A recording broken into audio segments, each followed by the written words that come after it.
नमस्कार साथियों, मैं डॉक्टर वंदना शर्मा। आज मैं आपके लिए लेकर आई हूँ अपनी नई वर्कशॉप की जानकारी के बारे में। मेरी नई वर्कशॉप जिसका नाम है electro single one point therapy. साथियों, क्या है electro single one point therapy? हम कभी कभी एक लंबी बीमारी से जूझ रहे होते हैं। हम पूरी तरह से डॉक्टरी सलाह के अकॉर्डिंग हम मेडिसिन भी ले रहे हैं, परहेज भी कर रहे हैं, परंतु हमारी उस बीमारी में हमें उस तरीके से रिलीफ नहीं मिलता जैसा कि हम चाहते हैं। जैसा कि हाई बीपी के ही पेशेंट को ले लीजिए, या आप डायबिटिक के पेशेंट का भी आप एक उदाहरण ले सकते हैं। ऐसे बहुत सारी बीमारियों से हम काफ़ी लंबे समय से जूझ रहे होते हैं, जिनका निजात हमें नहीं मिलता है। चाहे हम डॉक्टरी हम दवाई ले रहे हैं, हम कहीं ना कहीं उसमें अप एंड डाउन फ्लेक्सिबिलिटी उस बीमारी में रहती है।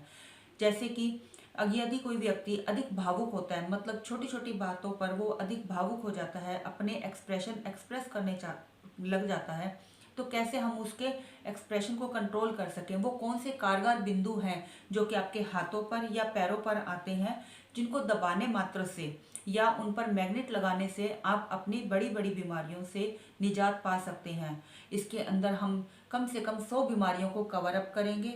100 बीमारियों के बारे में काफ़ी हद तक मैं लिस्ट आपको बता चुकी हूँ। इसके अलावा जैसे आपके सीने में जलन, हार्ट बर्निंग होना, या खाना आपके गले से ऊपर की तरफ आना, अचानक हिचकियाँ स्टार्ट हो जाना, हार्ट बीट का एकदम से तेज हो जाना, ये एक ऐसी बीमारी है जिनका आप डॉक्टर के पास भी जाते हैं तो वो आपको मेडिसिन देते हैं, लेकिन फिर भी ये कहीं ना कहीं आपको प्रॉब्लम्स आपकी फैमिली में किसी ना किसी फैमिली मेंबर को रहती है। लंग्स में टीबी का हो जाना, उसके लिए कौन सा ऐसा कारगर बिंदु आपके हाथ पर आता है और उसकी एग्जैक्ट लोकेशन क्या है, उसके बारे में हम आपको बताएंगे। किसी किसी को अधिक टॉन्सिल्स होते हैं, या बीपी का हाई हो जाना, किसी किसी का बीपी रेगुलर लो ही रहता है, या याददाश्त कमजोर हो जाना।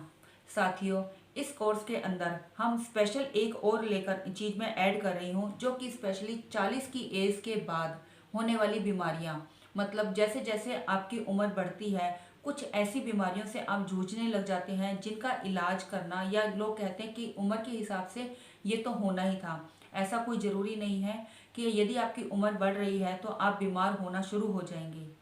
उसके अंदर हमारे पास स्पेशल कुछ प्रोटोकॉल और स्पेशल बिंदु होते हैं जो इतने कारगर होते हैं।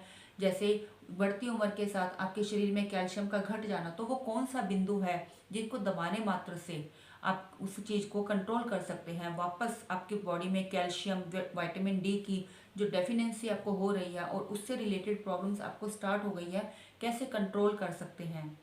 इसी तरह से ऑस्टियोआर्थराइटिस के लिए कौन से कारगर बिंदु आपके हाथों पर आते हैं या आपके पैरों पे आते हैं, हम उन बिंदुओं के बारे में आपको बताएंगे।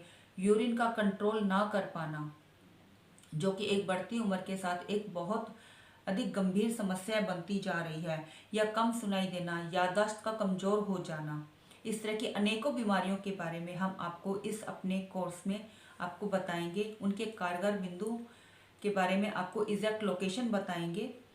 साथियों, मैं उम्मीद करती हूँ कि ये वर्कशॉप आपके लिए बहुत ही यूज़फुल होगी, आपके लिए बहुत ही लाभदायक रहेगी। आप इस कोर्स को ज्वाइन जरूर करें। इसको ज्वाइन करते आप अपने परिवार को और अपने आप को सिक्योरिटी दे सकते हैं।